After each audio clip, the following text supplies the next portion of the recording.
Welcome back to After Effects. So I spent a lot of time in After Effects. It's about 3 years ago, but it's changed a lot, and I really need to get back into the shortcuts. There's a lot of different buttons here, so I just wanted to check. So we're going to be sort of going through my old stuff. I've got a pretty good. It's interesting. It tells you seconds there. Then you get that. I mean, I suppose we could go 25. It makes more sense to do it that way, really. I mean, it is a preset. What's the social media presets? 30.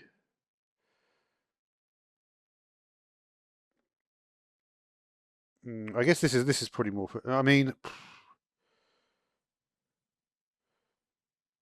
it would run better if I did 720 though, right? That's what I'm thinking. If you go much smaller, you could actually probably get better runtime, and the screen would look the same size, right? Not at this point, right? You know, that would get me the best performance. This is not going to be relevant. Just want to see what you get in empty. We're looking at. I never looked at frame render time before. I don't think it was even in there before. This was a setup I used for one of my videos though, which was called about Bezier keyframes. So let's just do that then. Let's just do another version of this. And like I say, it's reviewing, so it's going to review all my most popular After Effects videos. I've got a bunch with like over 10, between, I've got a bunch, I think, between like 10 and 100,000 views. So, um, yeah, because this panel I think is also new, right? The properties panel. You don't get that much on it. Interesting, right? I can't even remember how to draw a shape, right?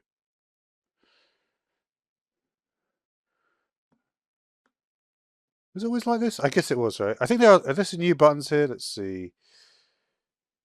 Rotor brush may be changed. It doesn't look. It's not that different. I mean, I'll get into it.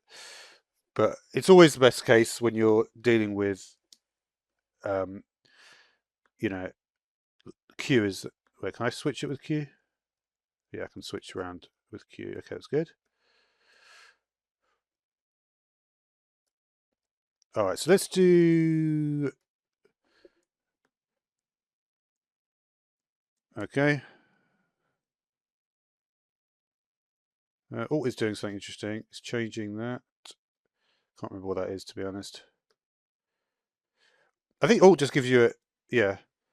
Alt just lets you see where it might be before you actually do it. Um, let's not worry about that too much.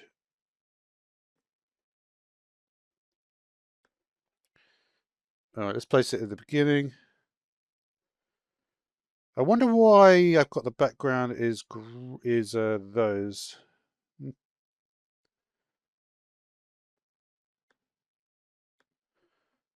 So I can actually change it in here right now. That's kind of cool, I suppose. Now the anchor point issue is a bit of a problem. Let me just see. There's a few things about anchor point we need to address. Kind of interesting how I mean, is that really supposed to be like that? That looks like that's a bit weird, right? There's the thing with every different version you play of or you use, especially something like this, it would always be this is a bit wonky for sure, right?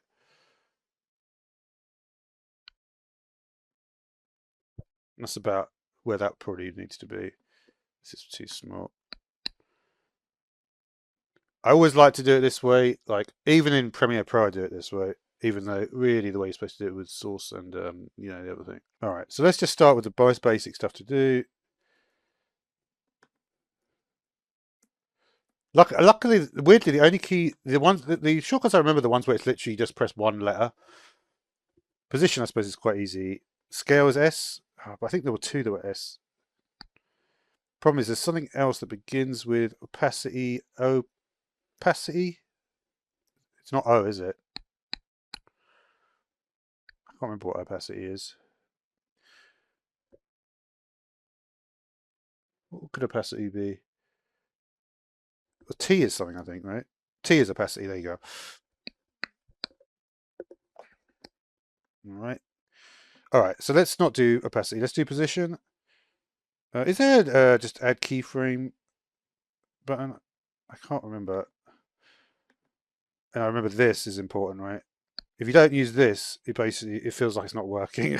So, all right, what are we doing here? Yeah, it's kind of weird how it doesn't really lock, but it kind of does. This doesn't look right, does it?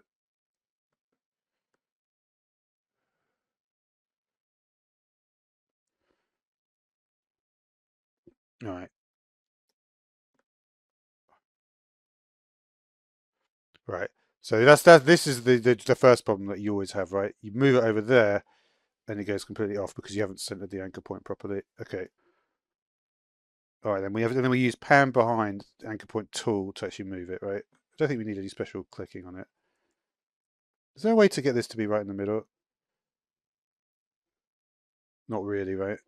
You just have to eyeball it. There probably is a way, but I'm not too worried. But this is the only way you can animate it, right?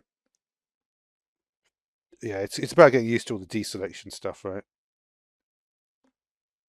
There you go. We've got a proper animation there. So to move up here. What was the way? Is L do something? No.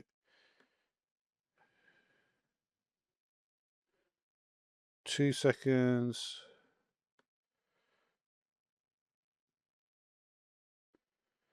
No, why is it not doing a Bezier there?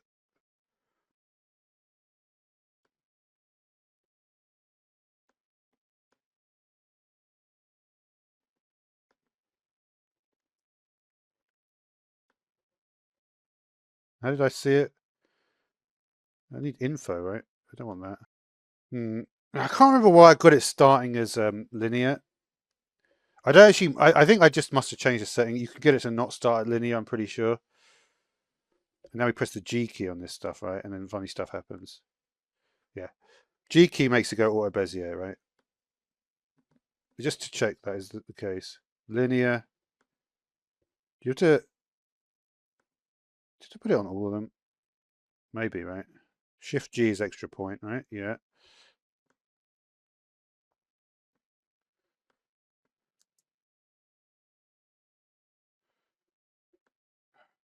There's some visualizations I'm missing.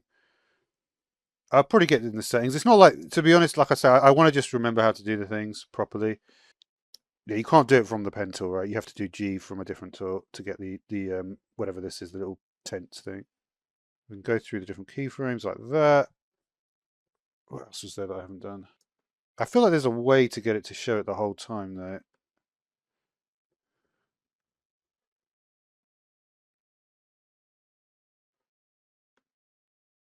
It isn't this, is it? Isn't the whole thing?